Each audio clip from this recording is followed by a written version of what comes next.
Hi, I'm Dee Ramirez from Raven Studios. Now, I've got thousands of plugins, and I've never found it harder to finish music. And I don't think I'm alone in that, because most producers think the problem is they need more tools. Just look around. More sounds, more options. But after doing this for 30 years, I've realized something. That's exactly what's stopping you finishing tracks. The problem isn't your skill, it's friction. And not the kind of friction you think. Now, we live in a world where you can do anything, any synth, any sound, any effect chain. It's all there instantly. But what that creates is constant decision making. Every time you load a synth, you're choosing from hundreds of presets. Let me just give you an example. So I'm back in Ableton. I've just put this little beat together and a bass line. I've created the MIDI for the bass line. Okay, so let me just play you the beat itself. Great, and I wanted to make some kind of rolling, funky, sort of funky house, techie bass line. So I've created that. Now, I just want to show you what I'm talking about. I've gone to one of the sort of most respected synthesizers. This is UHE Diva. Now, this is meticulously modeled after the analog synthesizers, and it is well renowned for being one of the closest sounding analog model synths there are around. It's amazing. I absolutely love it. It is a fantastic synth. But there's a problem. Just look at this. We've got the oscillators, for instance. These oscillators, you've got the choice of being able to choose an oscillator from a Mini Moog, an oscillator from a Jupiter 8, a Juno, the digital oscillators. Same goes for the filter. You've got the option to choose from an MS-20, a Jupiter 8, the Juno type of filters. Then we're on to the envelopes, the same thing. We've got the analog digital envelopes. All of them do something slightly different. And then you've also got the option to be able to mix and match. Amazing, right? You've got these modifications, trimmers, scopes, right? So what do? You end up reaching for a preset because it's a little bit overwhelming, right? So then you end up, like for instance, we want to find a bass sound. I'll just turn this on so we can hear it. Let's go to the bass presets. Now, what do we get? The first bass sound. It's awful. So you skip through the presets.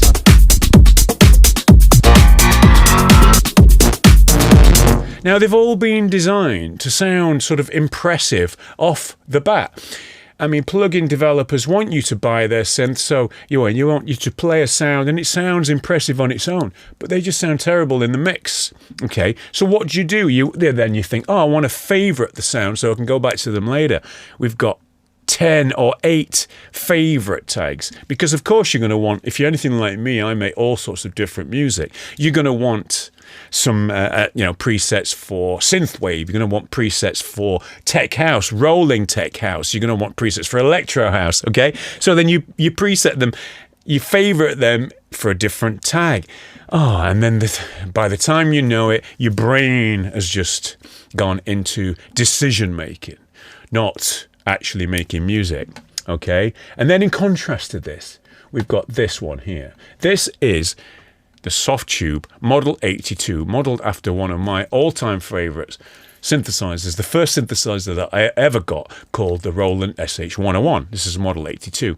Now, when this came along, I was like, okay, well, they've missed a trick here. They've not added any new features. They've not added any effects. They've not added any extra stuff. All they've done is given you the option to sync the modulator, which is the LFO, or make it velocity sensitive. So I was like quite disappointed, to be honest. But I've since come to realize that what we've got here is a very accurate recreation of a brilliant synth for a reason, and that reason is we've got one LFO, we've got one oscillator. The oscillator can then just have different types of wave shapes which you can mix together. Beautiful. We've got one 24 dB 4-pole low-pass filter, but then we've got one envelope which controls both the filter and the cutoff. Okay, it looks limiting. It's simple. It's a really simple. There's no modulation.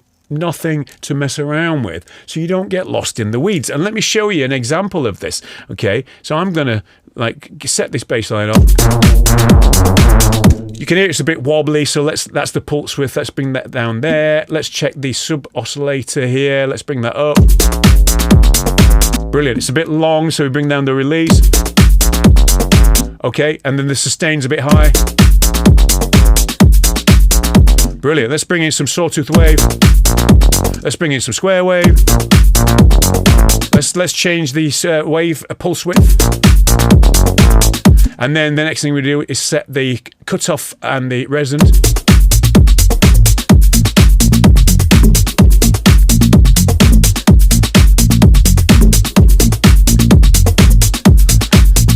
Let's turn it up a little bit in the mix. It's got a little bit lost. I've made the sound, literally in seconds. Every time you add a plugin, you're choosing between 10 different compressors. Every time you tweak something, you're asking yourself, is this the best option? Could I do better than this? And that slows everything down. You're not making music anymore. You're managing choices. I've felt this massively over the years. Let me look at compressors. Okay, so I've got my sound is working pretty nice. Took me literally 20 seconds to make it.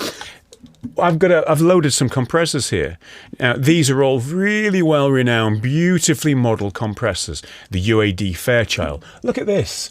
What's time constant? It hasn't even got the same type of attack and release. I have no idea what this does. Input level, you've got to learn this stuff. Oh, and then we've got these sidechain filters down here. Oh, then we've got calibrations down there. I mean, look at it. It looks beautiful, but I've no idea what it does, okay? Well, I do. I'm lying. On to the next one. This is the most renowned compressor there is. It's everybody, all pros use the Pro C2. But again, it's got sidechain options. You can open this. You've got different types of compressors. Clean, classic, opto, vocal. Before you know it, you're lost in decision paralysis again. Making decisions, okay? So what do I do to get around that? I mean, look at my compression list here. Look at all these different compressors. Oh my God, I'm already overwhelmed just looking at that. So what do? Well, I reach for one that's really simple. And let me show you this one. This is the UAD. In this instance, there are many different versions of this, but it's the LA2A. Why do I like it? It's got one knob, which is the gain reduction. It's also got then the gain to put back in. Let's get it working. Let's do it.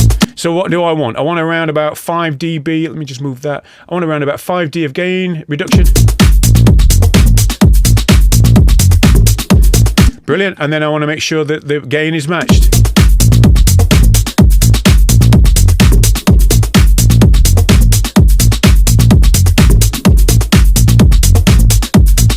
Done. It took me 10 seconds. I've bought loads of gear. Look around. Modular pedals, plugins, stuff like the Maris LVX, the Mercury X. Really powerful tools. But you know what? I don't use them. Not because they're bad. They're amazing.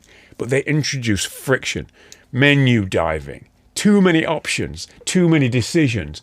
Compare that to something like a really simple synth, the Roland SH101, for example.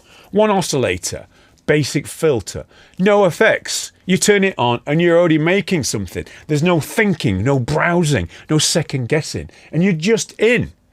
And this is something I've started to notice more and more. The tools that actually help you finish music are the ones that remove decisions. That's why companies like Softube and Synapse, they make these really focused recreations of old synths.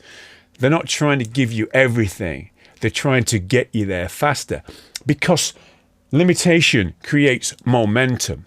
It's what gets tracks finished. So if you're stuck and you've got loads of ideas, but nothing gets finished, it's probably not because you need more. It's because you've got too much, too many options, too many decisions, too much friction.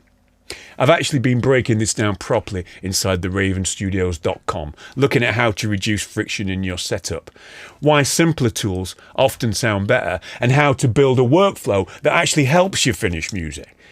But even just taking this one idea, try limiting yourself. Fewer tools, fewer choices, and see what happens. Because the producers who actually finish music aren't the ones with the most options. They're the ones who make the fewest decisions and commit. All right, see you in the next video.